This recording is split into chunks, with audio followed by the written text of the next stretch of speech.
मेरे प्रिय आत्मीय बंधुओं, आज मैं विशेष विषय पर चर्चा करना चाहूँगा। इस संसार में तमाम प्रकार के लोग हैं। संसार में तमाम प्रकार के रिश्ते हैं, नाते हैं, सारे संबंध हैं। उन संबंधों के पीछे किसी न किसी व्यक्ति का एक गहरा भाव जुड़ा होता है। जिंदगी के किसी मोड़ पर कोई न कोई मिल ही जाता है, परंतु इस संसार में जो भी रिश्ते नाते हैं, उन सभी रिश्ते नातों के पीछे व्यक्ति का अपना व्यक्तिगत कुछ न कुछ स्वार्थ होता है, और उस स्वार्थ के पीछे व्यक्ति अपने मन की इच्छाओं को ही चाहता है। सच्चा प्रेम, सच्चा प्रीति कोई बहुत बिरले ही कर पाता है। और इस बात की पुष्टि कही गई है कि साची प्रीति सुजान की, बढ़त बढ़त बढ़ जाए, ओछी प्रीति अजान की, घटत घटत घटी जाए। सुजान का मतलब है तो सुंदर जानकार। इस संसार में गहरी प्रीति, गहरा प्रेम कोई विवेकवान विचारवान व्यक्ति ही कर पाता है।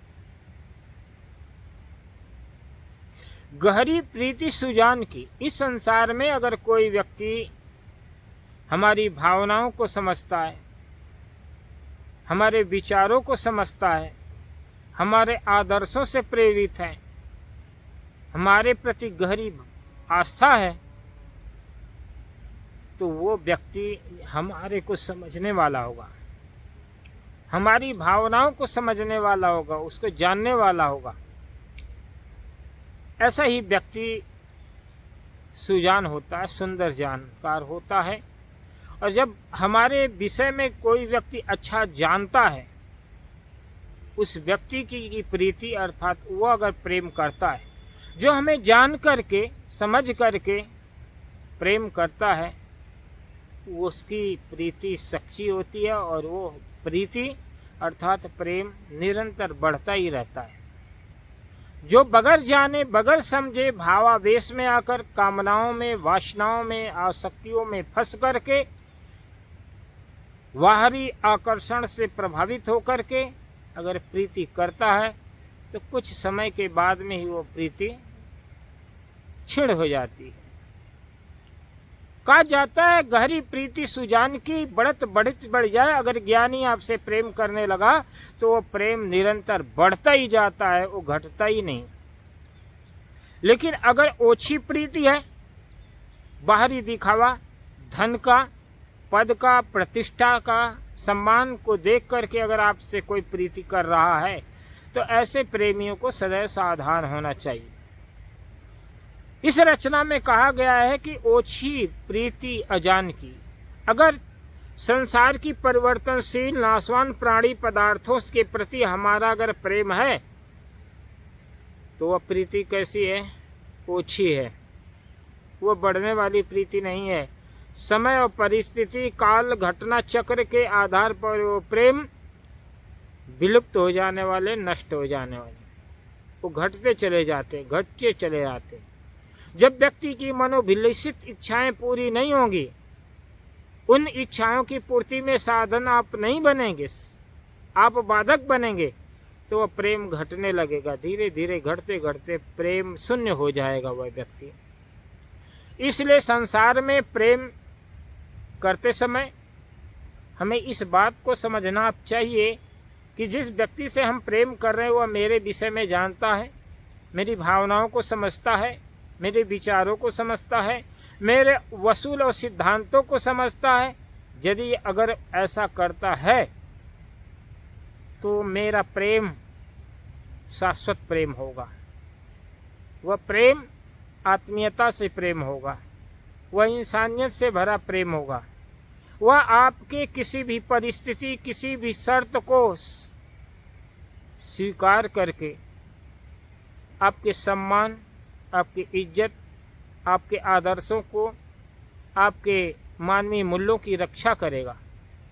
प्रेम ये नहीं हो कहलाता है कि वह आपको चार लोगों के बीच में या बाजार में लोगों से गवाह बने कि मैं फला से प्रेम करता हूँ। प्रेम आपके आदर्शों की रक्षा, प्रेम की सिद्ध है आपका सम्मान, आपका इज्जत, आपकी भावनाओं की कदर। जो व्यक्ति आपका ऐसा करता है तो समझ लीजिए वही सच्चा प्रेम करने वाला है। और यह प्रेम वही व्यक्त कर सकता है जो आपके बारे में, आपके कर्तव्य, आपके सदाचारी जीवन, आपके नैतिक जीवन को बाखूबी अच्छे से जानता होगा, समझता होगा। वही आपसे सच्चा प्रेम कर सकता है। अर्थात इस संसार में प्रेम के नाते, अर्थात प्रेम के नाम पर इतना ठगहारी, इतना धोखाधड़ी, इतना जालसाजी, इतना अत्याचार, इतना कुविचार, इतना कुभावनाएं, दुर्व्यवहार मनुष्य के साथ कर रहा है कि सोचते बनता है। सुन करके, देख करके रूह कप जाती है।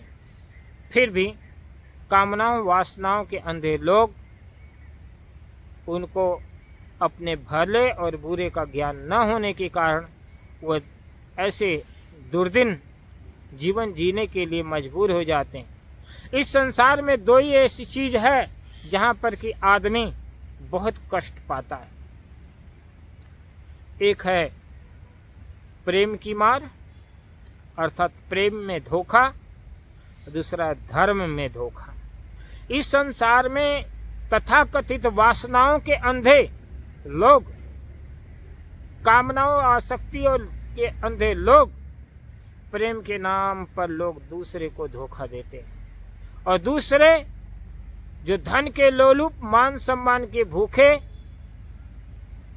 धर्म के अंधे, जो धर्म के नाम पर लोगों को बेवकूफ और अंधा बना रहे हैं। तो ये संसार में दो ही प्रकार से आदमी का शोषण हो रहा है।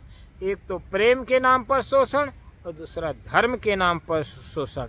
इसलिए हमें इन बातों पर ध्यान रखना होगा कि जो आदमी भावावेश में आकर के आपको लंबी लंबी डींगे हाँकता है, लंबी लंबी बातें करता है, लंबे लंबे सपने दिखाता है, वह प्रेम शून्य है। वह अपने प्रेम की पूर्ति के लिए निवेदन कर रहा है और लंबी लंबी बातें हाँक रहा है। उसी तरह से धर्म गुरु हमारे जो कालखंड के अनुसार बड़ी कष्टकर साधनाएं, बहुत बड़े उपदेश इत्यादि सुना करके आदमी के मन का गुलाम बना दे रहे हैं और आदमी उनके मन का गुलाम बन करके जीवन भर भ्रम, धोखे, मानंदी कल्पना के बोझ से दबा हुआ गधे की तरह लद्दू बना बैठा है। इसलिए धर्म के प्रति हमें सावधान होना है, प्रेम के प्रति हमें सावधान होगा, है ना। वहाँ पर दोनों विषयों पर हमें विवेक करने की आवश्यकता है। प्रेम की कसौटी, धर्म की कसौटी, ये दोनों कसौटी मनुष्य मूल्य की रक्षा करती है। जो इन दोनों कसौटियों में खड़ा होता है वह विवेक विचारवान होता है, अच्छा जानकार होता है और ऐसे जानकार व्यक्ति के जीवन में प्रेम फलित होता है, प्रेम सुगंधित होता है, प्रेम में एक अहोभाग्य पैदा होता है, प्रेम में एक कृपा बरसती है। इसलिए हमें प्रेम की कसौटी को बड़े बाखूबी से समझ करके जीना चाहिए और अपने आसपास के लोगों को सच्चे प्रेम की सीख देनी चाहिए। तभी हमारे मानव मूल्य की रक्षा हो सकती है।